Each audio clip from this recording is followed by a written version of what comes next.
Hello, welcome. You're listening to Real Laughs. This is Mike Hurley. I'm filling in for James John tonight. He is somewhere re-examining his life choices. I'm also joined in studio with Mr. Miguel Colon. What's up, everybody?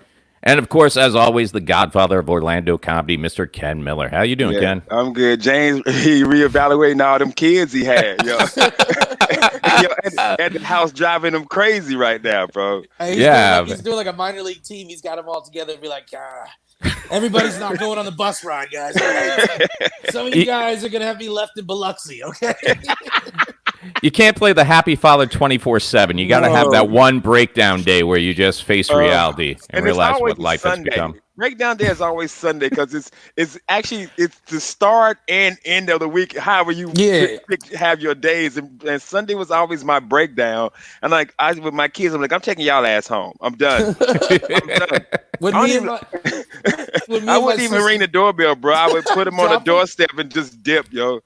My ex-wife called me like, I'm not even home yet. They'll be fine. That'd be okay. When me and my older sister Melinda were kids, when we would walk in the kitchen and see my mom and dad like with the checkbook balancing it out, we'd be like, "Don't mess up today, because they're gonna be stressed."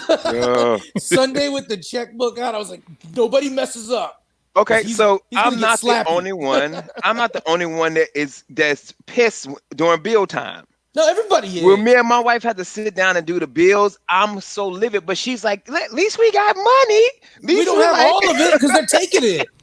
Yo, okay, I just want to make sure I went over because she thinks I'm crazy because I'm so mad the whole night. And she's like, well, thank God bless us. We have money. Some people don't have anything. I'm like, oh. Yeah, they don't have to worry about bills. You're like, God, I didn't see God sitting next to me in that cubicle 40 hours a week this week. I'm doing all the calls. I was walking in his footprints, Mike. What are you talking about? Do you ever look at like your utility bill and they give you that graph and they're like, oh, this month you use. I counted my flushes, man. I got a chart.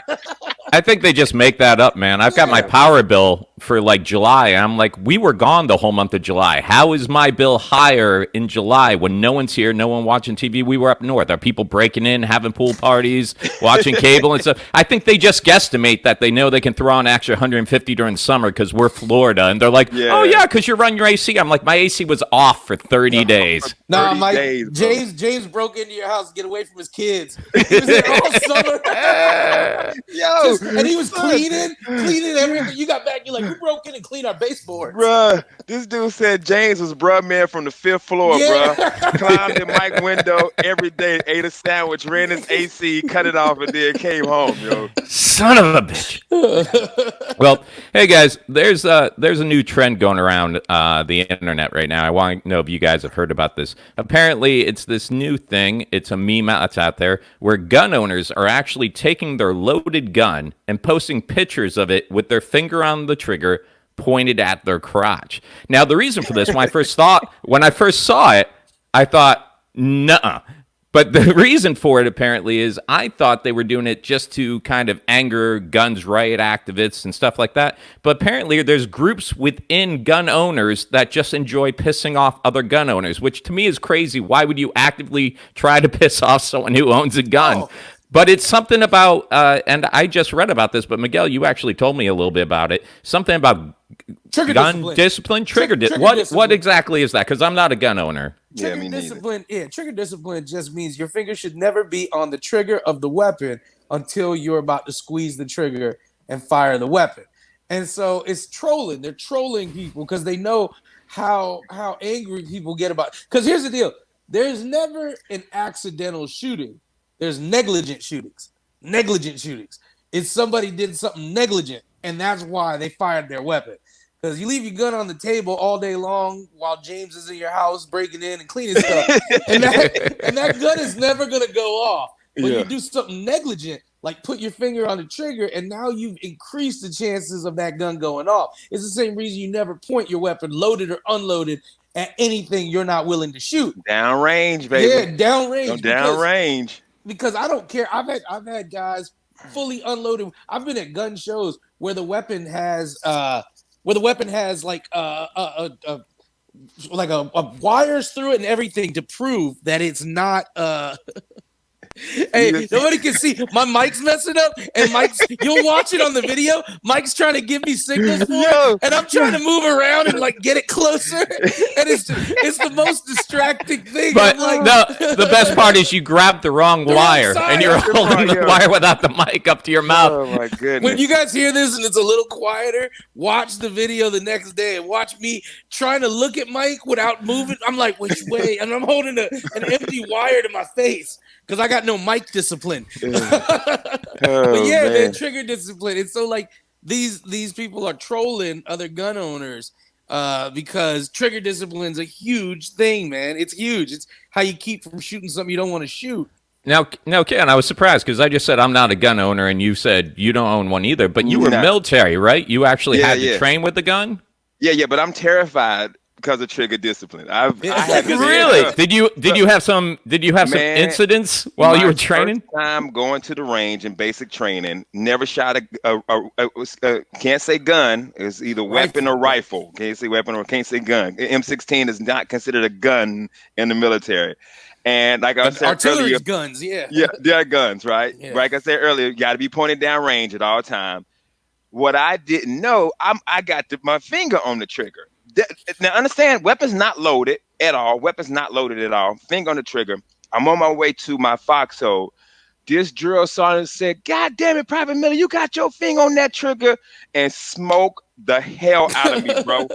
I was doing M16 exercises for like 35 minutes. Then I had to go shoot.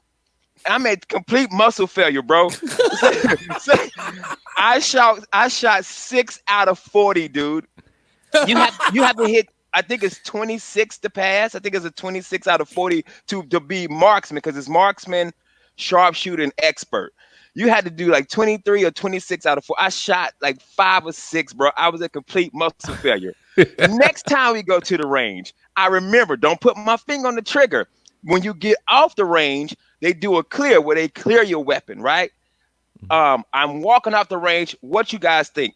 I have a bullet. I have a round in the chamber, bro. Oh, man, that drill sergeant put that thing in. It was like tink, and you hear it. Private Miller, and he smoked the bruh. And after that, I said, man, I'm never owning a gun. Never, bro. So I'm never owning a gun. So was that the last time you've actually never had the military?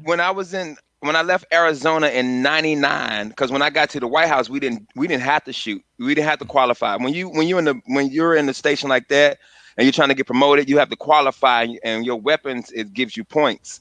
Mm-hmm. To get promoted. And so once I got to DC, we did other stuff to get points, so we didn't need it. We didn't have to go do it anymore. Now, when you were working with the president and everything, or in his in what they call it, did you have to carry, bro? No, son. So you didn't have to carry? No, bro. I carried a computer, baby. I was. How about man? No. How about you, Miguel? Are you a gun aficionado? You enjoy going out to the range? Anything like that? I'm gonna tell you this, man. I like the firearms I have, but I'm never going to argue my need for them. I will argue my want for some of them. I have a few weapons. I tell you this, I do like having. I do like carrying a weapon, and I do like having a weapon for personal defense. But I think if you're doing it right, nobody will ever know, nobody will ever see it, and God forbid a situation comes, the only thing you're trying to do is get away. Like when people ask me, my father was a Marine, and it's so funny because people will ask me so many like technical questions. Gun guys, there's a group of gun guys who like to be in the gun club. And then there's groups of guys who like to just have firearms because they're used to them and want them.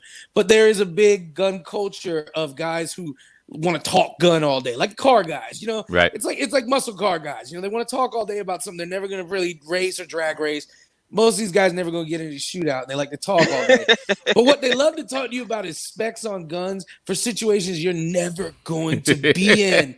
Because they'll tell me, they'll be like, what do you carry? Well, Miguel, like I'm telling you, the UN did a study. I'm like, the UN did a study about carrying this weapon in Rwanda. Not like having it, not in a popka. Yeah, not in a popka, you know what I mean? Like I tell everybody this, if I'm going in my car, and you put a gun to me and say, Miguel, give me your car. You just got my car. You got everything for me. My only concern, no matter what size the gun is. Yeah. My only concern is when you say get in the trunk of your car. That's honestly when I'm gonna have to make a decision of am I fighting back. Because if you come up to me, draw first, and say give me your wallet, I'm be like, is there any way I could keep my debit card? I mean, I'm gonna stop it anyway. But I mean, I don't want to wait on a new one. Opposite for you, I'd be like, hey man, I just need my license. You know how hard I don't want to go. I don't need to go back to the DMV. I said, you can have the wallet, bro. Can I take my license and my health card out? Let me. Can I actually keep the wallet? Can I give you everything in it? This wallet.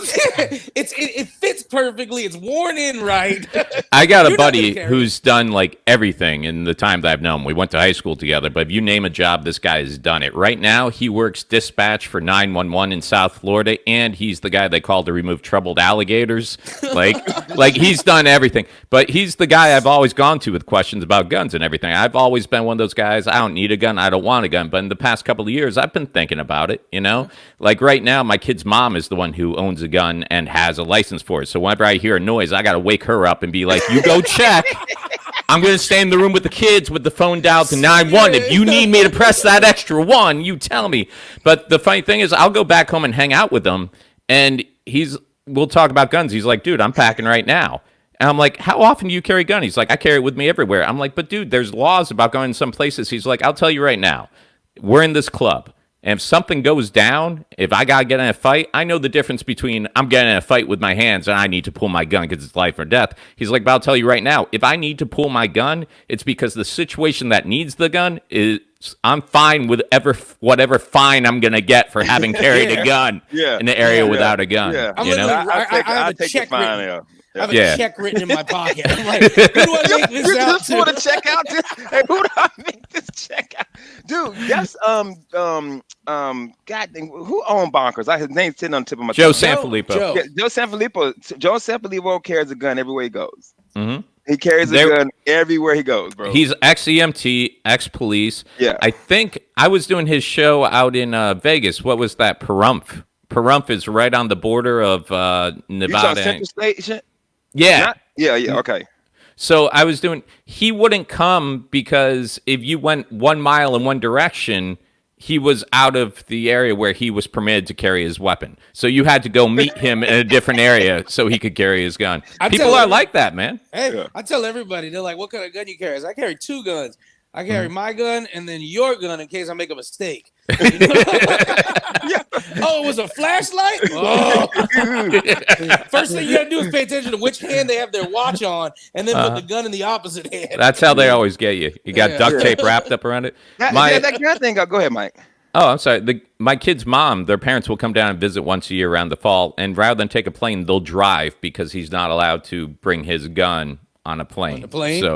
So they'll drive. I'm like, so just to make sure you have your weapon, you'll take 18 hours. 18 hours, bro. Man, I'll just buy a gun and bury it in your backyard. No, right, buy a gun and just leave it at Mike's house. Like, you got your gun here, your gun there, bro. When I was stationed in Arizona, I went to a Walmart and it freaked me out because I'd never seen the open carry before. But he had the Young Guns pistol. Yeah. like a little pow, you know. I'll make you famous.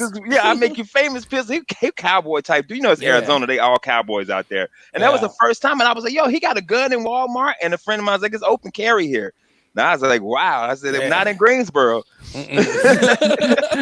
All right, guys. Well, don't go anywhere. We'll be back with more Real Laughs. When we come back, we're going to be listening to Ken's retroactive movie review. Ken, what you got for us this week? Oh, Big Trouble in Little China. I'm going to kill James. That's one of my favorites. Stay tuned, guys. We'll be right back with more Real Laughs. Welcome back. You're still listening to Real Laughs. This is Mike Hurley. I'm joined in the studio with Miguel Colon Jr. and, of course, Mr. Ken Miller. This is one of my favorite segments we do on the show. I can't wait to get right into it. Ken Miller, if you don't know Ken, he's just a busy guy. He's a very, very busy guy. He's had his whole life going on. So just now, during this whole pandemic, he's got the chance to catch up on some movies that we feel he should have seen at least 20, 30 years ago. So every week he picks a different movie. Ken, this week you got for us actually I probably watched this movie 7 or 8 times as a kid. It's one of the movies that made me want to take karate lessons. So Ken, why don't you tell us all about Big Trouble in Little China? Bruh, if James is on here right now, I would legit tell you to cut James out. It was the worst movie I've ever seen in my life. No, Is James the one that told you to watch James it? James picked this one. I was letting you guys pick. Like next week, you get to pick the movie, Mike. Okay. Top Gun, I think was Miguel, right? Wasn't it? I think Miguel so. We were talking. Top I think we Gun? were talking. Yeah. So yeah. I look here, man. All right, so I started watching the movie. The first thing that I was so hype about was, as soon as it opened up, it's the dude from The Golden Child. You know what I mean? It's the Golden Child dude. I'm like, yo, it's the Golden Child, B. Soon as he did the little magic thing, I'm like, oh, this is gonna be terrible. This is gonna be awful, bro. And you notice that every 80s movie has the same score. Yeah. It's the same music from they just recycle the music over and over. It's the same thing. And I was like, all right, it's really bad. And then they go into the little thing with Jack Burton, which I swear I heard that name in another movie somewhere. I don't know where, but maybe you're thinking Tim Burton. Maybe you're just Tim Burton. That's right. So Jack Burton, Butler.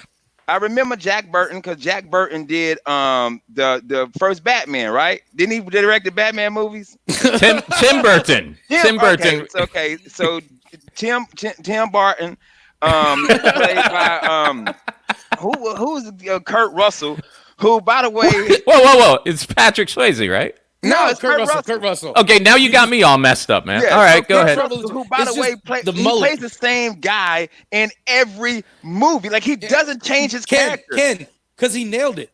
Yo, in every movie, because he nailed the role. Yo, it is legit. I know you guys say I'm racist when I do the Chinese stuff. It makes Chinese people look terrible in this movie, bro. First of all, why are these gangs so old? It wasn't one young person in any of these gangs, man. Good, because the young Chinese kids realized the streets wasn't where it's at, and they got to the books thanks to the West Coast All-Stars and self-destruction. It was crazy, and then and then Kim Cattrall came on. Mm-hmm. I swear to you, I thought she was the little girl from Kick-Ass. They don't look alike. Oh yeah, Chloe Moretz and the young. They look. I looked at. I was like, yo, look at the girl from Kick-Ass going back in time to be in Little Shop of. What's the name of this movie again? Big Trouble in Little China. Big Little Trouble, bro. And then in the fight scenes, where they get Tommy guns from? They ain't made a Tommy gun since 1942. Who in a karate fight pulls out a goddamn Tommy gun? You say that, but our listeners are going to post a picture on our Facebook page pointing a Tommy gun at their own crotch later on, just to show you Tommy guns are still alive and well. Bruh, it was. I got to 35, 40 minutes into the movie. Matter of fact, this is where I stopped at. When the big green ball comes to the little whorehouse and starts ripping all the stuff out and kidnapping the girl with the green eyes, I said, I'm done. You didn't finish the movie? I did not finish the movie. Ken, you don't even know how it ends then. The movie gets 0 crown apples from me, bro. Wow. Zero. Wow, I think that's our first 0 in Ken's retro movie reviews. So how did it end? Wow. Basically, I mean, the most important scene. Did you see the werewolf? Talking about when she got kidnapped by the little monster. Yeah. Okay, by that time, I was texting people. I wasn't even looking at it no more. The movie was just playing. He's on the truck at the end. That's the most important part. Is he on the truck or is he popping out of the sewer grate? No, he's on the truck. The sewer grate is how the movie cover of the movie looks. Right. At the end, Jack's driving the truck away, and then the monster's hanging off the side. I'll tell you, man. It's supposed to be a part 2? No, I just think it's the 80s, and they were like, what if they ended up wilding out and doing coke together, chasing some more green-eyed whores? Kim Cattrall, though, man. I was dating a girl when Sex and the City was big, and we lived together, and she had to watch Sex and the City every night. So I'd watch a couple episodes, and I gotta tell you, I kind of got into it at some point. But it took me forever to realize that Kim Cattrall was actually the girl from all those 80s movies, because she did not. Like Sex and the City Kim Cattrall compared to 80s Kim Cattrall, they don't even look like, oh, she aged well. It's like, that's a different person. I think Kim Cattrall even popped up in Police Academy when I was watching the series a while back. I was like, wow, she's a knockout. And then, yeah, dude, I guess she was big in the 80s. She was different, sexy lady beautiful in that movie. Like, she's so pretty. Dude, I feel that way about Meg Ryan. When Meg Ryan was young, there's never been a black man who's ever said Meg Ryan was hot. I was watching Sleepless in Seattle the other day. Dave Chappelle hasn't watched Sleepless in Seattle. I was like, yo, this hold on. Not sleep. Is that the first? You got one? mail. You got mail. You got mail. No, With Tom Hanks. The first one. Sleepless in Seattle came before You Got Mail. And I'm like, yo, she's like, I'm watching this show. She's like adorable for a 90s white chick. You know what I mean? Like she's got that girl next door thing that kind of slips in on you. You look at her now, bro. You're like, yo, who beat Meg Ryan up? Hollywood, Ken. There might have been some work. There might have been some work done. Who was the girl from Jerry Maguire? I used to have her name for her. When and then she got her nose done. Yeah, she got her nose done, and you're like, nah. Yo, you can't even recognize her now. She was in a movie, and I was like, that's Renee Zellweger. Same girl from Dirty Dancing and Ferris Bueller. She had the bigger nose, and then she got that fixed, and all of a sudden you're like, nah, not into it anymore. She was also in Red Dawn. Ken, have you ever seen Red Dawn? No. The original one, not the one with Thor. Put the original Red Dawn on your list for down the road. I've never seen the original or the one with Thor. Look, the original Red Dawn is the reason the Soviets never invaded. Yeah. They watched that and they were like, "It's not going to work." Yeah. That is true. And Rocky IV is the reason the Cold War ended because they were just like, "We cannot keep this up." Well, while we're talking about it, guys, I mean, a lot of good movies are coming across. Do you guys have a movie that you shouldn't like, but if you come home and it's on like some channel, you'll just watch it? Or you're having like one of those days where you're like just sick lying in bed and you want something you can pop in that's not like too interesting because you want to fall asleep, but at the same time it's comforting? Do you have like a favorite bad movie, I guess? There's a Bruder film. It's just like back and to the left. Back and to the left. I'm like, I watch this all day. Yeah, man. Like the Ninja Turtles, the first Ninja Turtles movie from 1989. I like it. You know it, and girls know it that like date me know it because it'll pop on Netflix. They're like, oh god. I'm like, let's just watch the rooftop fight while we figure out what we're gonna watch. Wasn't one the you had Ernie Reyes Jr., who was like an awesome martial artist, but then he was in the second one, yeah. But then Corey Feldman was the voice. Yeah, he was Donatello. Yeah, and I think that was. I hate to say it, I think that's probably one of his best roles ever. He just fit the character. Drive and Donatello, yeah. I need to watch it tomorrow because it's been a minute since I've seen the first. It's been a minute. The thing you will like about the first Ninja Turtle movies is you'll be like, wow, this is kind of violent. Like they don't hide it. There's a lot of good fighting in it and stuff. Like they hired really professional martial artists to work in this movie and have good fight scenes.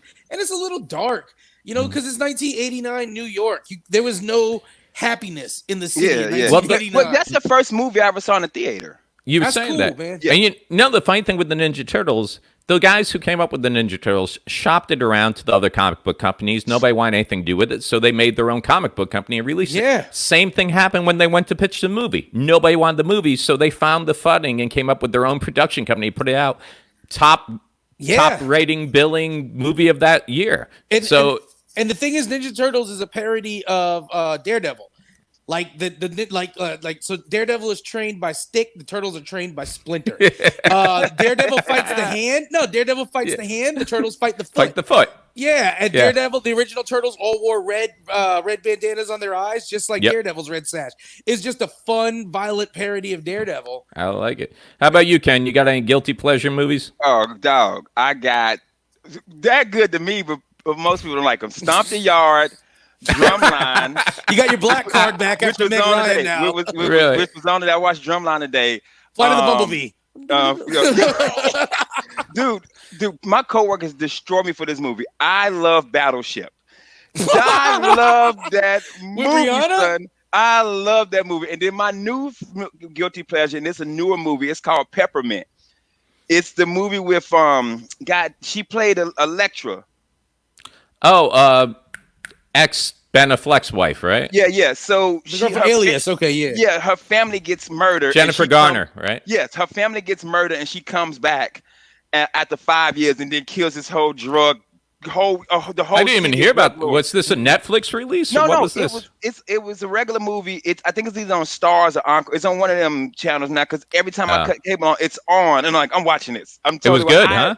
It's so bad. I love it. I gotta see it. I love it. It got like 17% on Rotten Tomatoes. I watched it on the plane. I was flying back from somewhere, and I watched it on the plane. And I said, "Yo, I'm digging this. This is one of my bad good movies. Every time it's on, bro. Because a white woman kills the whole Mexican cartel. That's true. It can happen. My That's why personal the MAGA hat on. my personal favorite bad I can watch anytime. I know it's horrible. The acting's terrible. Hudson Hawk. You guys ever see Hudson Hawk? Never seen Hudson Hawk. Put it on your list. That's my movie pick for you for next weekend. Hudson Hawk. No, I think Ken will like it. Hudson Hawk. It's got Bruce Willis, Danny Aiello. It's got David Caruso. Remember the redhead from NYPD Blue who only did one season because then he wanted to take off on his movie career? It's Bruce Willis gets out of jail after 10 years for being this great cat burglar named Hudson Hawk, and he gets sucked back into stealing all of Leonardo da Vinci's masterworks. From the Mario Brothers. Remember, that's the name from of the Mario Brothers.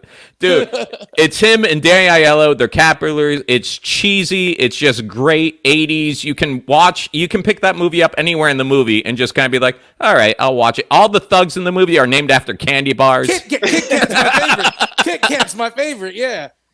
What's the song? I'm looking at the poster. Would you like to swing on a star? Yeah, the poster looks familiar. Yeah, he when he's doing jobs, he times the security system like, okay, we got 2.5 minutes, and he does it by singing songs to himself. So it was really just Bruce Willis's excuse to show off his vocal skills while going around in a movie. Hudson Hawk, check it out, man. All right, well, so that's my next week movie. Then I'm on it. Yeah, I like it. I can watch that movie just about anytime. Mike, I hate to circle the wagon, but I just want to bring up the Teenage Mutant Ninja Turtles thing. The budget was $13 million. 202 million, bro, in the box office. And none of the dudes in the suits saw that. Yeah. And no Oscar nominations that year. That's ridiculous. It's crazy, bro. 13 million was the budget. What can you name another movie besides maybe Blair Witch that did that well with a budget that little? Dude, when I was working at Disney, the Blair Witch guys had a trailer on the back lot because Blair Witch was so successful that Disney said, let's sign them to do something. So they hired them, brought them to the back lot where I would just see them breaking for lunch and everything else. And I think they were just trying to come up with something, but when you look at it, Blair Witch was basically, hey, go in the woods with the camera, pretend you see something, but we don't have the budget to put anything there, So they were there for a year before they got booted out, but still. Good well, we got to get going. We're going to take a quick break. We'll be right back. And when we come back, we're going to be talking about, life or death experiences. So that should be good. Stick around. We'll be right back here with more Real Laughs. Welcome back. You're still listening to Real Laughs. I'm Mike Hurley, joined by Miguel Colon Jr. and Ken Miller. And interesting topic. Actually, this was brought up on our Facebook page by one of our listeners. They asked which one of the hosts ever had a near-death experience, and it took me a second or two to remember. But I've actually had a moment in my life where I thought, this is it, this is how it ends, and saw my whole life flash before my eyes. And I gotta tell you, I wasn't too impressed. So my question is to you guys, Miguel, Ken, have you had that one moment, like all kidding aside, where you thought this is how it ends right here, right now? So, Miguel, you're up first. Anything pop to mind? Here's the thing. I never had an actual near-death experience like that. Like, I've been in car wrecks and stuff like that, but I didn't process that I was about to die in those situations. But one time, me and my cousin DJ, we were coming downstairs from our apartment, and this dude was blowing leaves, but we didn't know he was blowing leaves. And he had a bandana around his face because he was blowing leaves. And the leaf blower to us looked like a shotgun. And he just turned the corner, looked at us, and nodded. And we both just were like, because he just turned the leaf blower at us both and nodded with a bandana on his face. And it just looked like he was holding a shotgun straight at us. And I froze for that second. There was I froze. I don't want to be cool. I froze, guys. See, and that just shows you the different upbringings. Because when you see a guy with a bandana and a large unidentifiable black object, you're like, I'm going to get shot. And me, I'm like, Pedro is late today. He was supposed to be here at 7:30. This lawn has been a mess for a week. Hey, that's how. Can we just walk down the steps? It's 1998. We're probably sitting there talking about this Ja Rule kid. He's got something about him. I think he's gonna make it. Yeah. Turn the corner and dude was just like, and we both just stopped. Like, that was it, man. That dude said that Ja Rule kids go make it. You know what? If that's as bad as it's got for you, I'm happy for you. Yeah, that was man. the closest it's ever came, because I've heard stories about your life. I was expecting something The thing more. is, I've never. Well, most of the time when it's like afterwards, you're like, yo, I can't believe that just happened. But that was the time where I processed it right in the moment. Because most of the times after with these experiences, you're like, yo, I can't believe. Like, I've gotten car wrecks where cars have spun around. There's been a lot of stuff. But truthfully, the adrenaline kicks in during it, and it's fight or flight or something. But this situation was the only time I just stood there. Like waiting for it to happen. There was no cool response, bro. Yeah. What about you, Ken? Is there a time when we almost might not have seen Ken Miller? Yeah, mine was actually twice in the same night, and I think we talked about this on the show about being shot at before. Yeah. So I lived in this housing projects in Greensboro, and there was 3 projects in one. So you had St. James, the South Side, Hampton Homes, where I lived, and then you had a place called the Red Doors. And this kid was at the basketball court, and they jumped him and beat him up. And we wasn't there. Me and my boy wasn't there. So later on that day, we hooping until it's like dark. So we're on our way home, and we always had these little cuts and alleyways to get through the hood. We're going through the hood, and at the time, my boy's on this side, I'm on that side, and we're walking, and all I heard my boy would say was, "We didn't do it. We wasn't there." And he ran. I looked over, and the dude had a 9mm pointed at us. As far as he couldn't have been but 8 feet from me. Bruh, I was going to say, he had to be close if you knew exactly what gun he was holding. Was 8 feet from us, and he pulled the gun up, and my homeboy Morris, he was in my wedding, Purum was gone, bruh. Morris got to where he was up, and he blinked and turned around. I was right there. He said, "How you caught up with me so fast?" You know, on the Looney Tunes, Yeah. when that smoke be under you, that roll runner smoke. He said, "I had the roll runner smoke up under me, bro. I ran so fast." So later that night, after we finally calmed down, we decided we're going to walk to the other housing projects where my sister lived. We're walking down, and that same dude and his boys drive by in their car and pull a gun out and pop, pop, pop, pop. Everybody hits the deck, y'all. And when you see this video, y'all see how stupid I am. This is what I did. No! I put my hands up. Everybody hit the deck, not me, bro. I put my hands up like this was going to stop the bullets. Yo, because you can't process it. I stood there at a leaf blower dead on me. Bro, I was like, this is gonna stop. And dude, so those are my legit in the same night that I just knew I was y'all would have somebody else on this show right now. Y'all would have Jersey on this show right now, because I died in 1989, bro. Wow, man. Yeah. No, I've had 2 as well. And one was just about 2.5 years ago. I had taken a gig down in some country club in St. Lucie, West Florida. I was filling in for another comic. So I went down there, had a horrible show. It was one of those shows where I went in feeling cocky because they were like, it's a country club, but they're like, older. I'm like, dude, I do older country clubs all the time. Like, I put on the suit. I know the material to do. I'll bring some magic with me. It'll be great. When I tell you the youngest person there was like 85, and they were the room was set up so wrong. It was like the dance floor was in front of the stage with no one on it, and the tables were to the right or the left. Like old bonkers in Altamont when they didn't take the tables and set them out. So I had a horrible show, man. Just connected with nobody.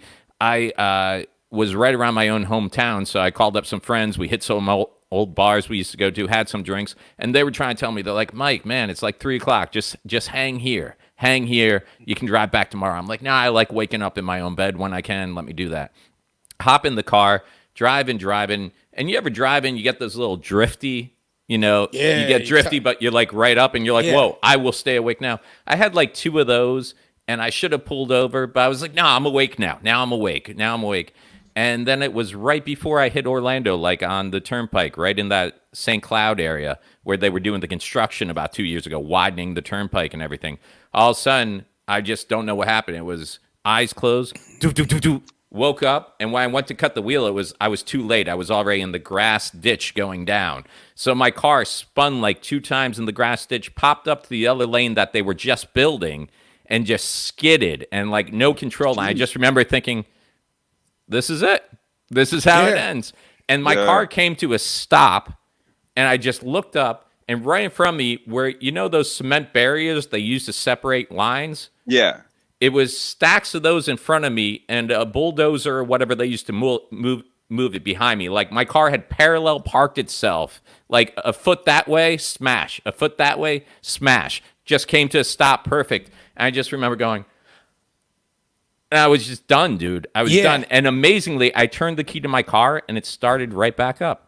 So I drove. And you were able to drive out? I drove, and I went down the swale, and I got back onto the regular turnpike, and the car was working fine. And all of a sudden, I see like police lights just in the back coming north from the south. And I'm like freaking out because I'm like, someone saw what happened. Yeah. They reported it. I've had a couple of drinks tonight. I'm exhausted. I'm done for. And it was one of those things where they just went flying by me. And for the next half hour it took me to get home, I just rethought everything. I came home. I did that thing everybody does in the movie. I went into my kids' room. I kissed them both on the forehead. You know, I went back. I sat down and I said, no more drinking, no more comedy, no more nothing. You I gotta do something with my life. And you was wide awake too. You probably didn't sleep for 4 days, dude. And it just made you. What was that in Fight Club? Where they drag the convenience store owner outside and they put a gun to his head and they take his ID and they go, what do you want to do with your life? He's like, doctor for pets or whatever. And he's like, tomorrow you're going to sign up for classes. Everything's going to taste sweeter. Everything. Dude, honestly, the next day I was in debt places. You know, I had bills due. I'm like, it's all right. They're going to get their money. Everything's fine. You can take my house. I'll sleep on the street. At least I'll be alive, you know? And then the other one was about a year ago, dude. In the middle of the night, I just woke up for some reason and couldn't breathe. Like, woke up, felt like something was sitting on my chest, couldn't breathe. It's a demon or apnea. It's a demon, bro. Spanish, right? It's a demon first. Which I've had. I've had those in my life before, like the night chairs and stuff. But I was able to sit up, and then my eyes just went out of focus, and I still couldn't breathe. And somehow I made my way to the downstairs bathroom, and I was just thinking, is this what a heart attack feels like? I'm like, no more McDonald's, man. I'm done. And then at that same time, it was very. I hope that's what death is like, because I was very, okay. I was like, no panicking, no nothing. It was just a calm. And then, everything just kind of came back. And I went to that was when I made a doctor's appointment. I hadn't been to a doctor since I was like 9 years old. And I'm like, all right, we got to get this checked out because I got kids, man. I got to be around for a while. You're sitting there trying to breathe, dying, just deleting browser history. Just like, I've joked about it in the past, but there should be a service where you can pay a monthly fee, and they're just like, dude, if you go, we clean everything. Yeah, you know? they come to your door if they don't get there in time. They're like, hey, I'm Rick. You never met me, but I'm Bob's friend. I left a lot of gay porn and meth over in here. It's not his. You mind if I get it back? Yeah. Okay. So here's my question to you. If you guys do believe in like heaven or hell, are you Ken? Oh yeah, you're a heaven hell guy, right? Yeah, heck yeah, bro. And okay. and if I wasn't, I ain't gonna tell you I'm not, because my wife super believes and I don't want her to leave. Because that is your hell. Miguel, you believe in heaven and hell on some level, an afterlife? I'm one of those guys that hedges the bets. That I couldn't look you dead in the eye and tell you yes or no, because I'm like, well, I mean, if there isn't one, whatever. You know. Okay, so we only got about 4 or 5 minutes here, but I want to know. I want to know what if there is a heaven, because they say heaven and hell are adjusted to suit you as an individual. It's not just like clouds and harps and flames and fire. It finds your personal worst or best, and that's what you get. So Ken, real quick, your personal heaven, what's up there waiting for you? I have the same as Miguel. I couldn't come up with anything else. But mine is different. Miguel's is we have the same concept. Yeah. But mine is I'm sitting in a comedy club and I'm all by myself, and I have to watch everybody who's ever told me to watch their set, and I told them that I did watch their set when I really didn't watch their set, and I actually have to watch it. That would be my personal hell. And what would your heaven? What's waiting for you in heaven, man? Oh, it's just a bunch of Chipotle's and Olive Gardens. Just a bunch of Chipotle's and Olive Garden, bro. Oh, Miguel, same to you, man. If there's a heaven, what's waiting for you up there? If there's a heaven, truthfully, if there's a heaven for me, it's just a chance to go back and do life another way. Not my life, just life. I love life. Yeah. But, I'd love to just come back and do it another way, be another person, whatever. But if there's hell, I was telling you and Ken, I'm at an open mic, and every comic there is telling me how they're about to kill it. And I can't move, and I'm stuck in the chair, and the popcorn's stale, and I just gotta watch these comics do the same jokes over and over again, then come sit down at the table next to me and be like, I just killed it. Man, if there's a heaven, man, honestly, man, I'm looking for, honestly, heaven to me is another shot at life as another way. Not that I'm not happy with mine, but man, it's life's where it's at, man. I'm not lying, man. It's just fun. Yeah, you look back and be like, man, I could have went to the NBA, or if I would tried harder, and then I would go back and actually try harder. You know, I'll go back and be like, man, that's a lot of work. Isn't it funny? With all our life experience, we all have different backgrounds. But when I asked Miguel when we were getting ready to record, do you have a personal hell? And he started to go, probably stuck at an open mic or hosting an open mic. And then, Ken, I didn't know till just now that you're like, yeah, Miguel kind of took mine too. And here I showed you before we even recorded, my personal hell is hosting an open mic. But even more so, it could be hosting an open mic or being forced to watch my own stand-up. Because how many times are you sitting there, man, I don't even want to tell these jokes anymore. But my personal heaven is a little bit different, man. I want a room with a big screen TV where Mythbusters is on loop. Because Mythbusters is like my personal, private, like, come down show. That, like, dude, it puts me at ease. Mythbusters, Hudson Hawk, I'm good. Those are my cool down, deprogram shows. I want to be in a cabin. I want to be in the woods. I want to be on a lake. I love outdoors. I'm not a city guy. I'm not a good outdoors guy either, but I love the idea of being in the outdoors. And then I also want another room where there's a TV where I can just watch all the people I didn't like who are in hell suffering. Like, I want to be able, like, I don't think that's very heavenish, but that's what I want to do. Yeah. So there you go, guys. Heaven and hell with the Real Laughs watching crew. The TV with Gary Minky on it. Dude, I will say this about Gary Menke. If you got a scale, I definitely got more good out of Gary Menke than bad. Yeah, that being said, I know a lot of people way on the bad side. Well, guys, thanks for tuning in. Hey, before we go, you guys anywhere this week? Or are you still off the schedule? I'm still off the schedule, Still bro. off the schedule, man. All right. Well, thanks for tuning in, listening to Real Laughs. On behalf of Miguel Colon Jr., Ken Miller, and myself, Mike Hurley, and James Sean, who couldn't be with us tonight, thanks for listening, and check us out tomorrow night. All right. Take care. Bye.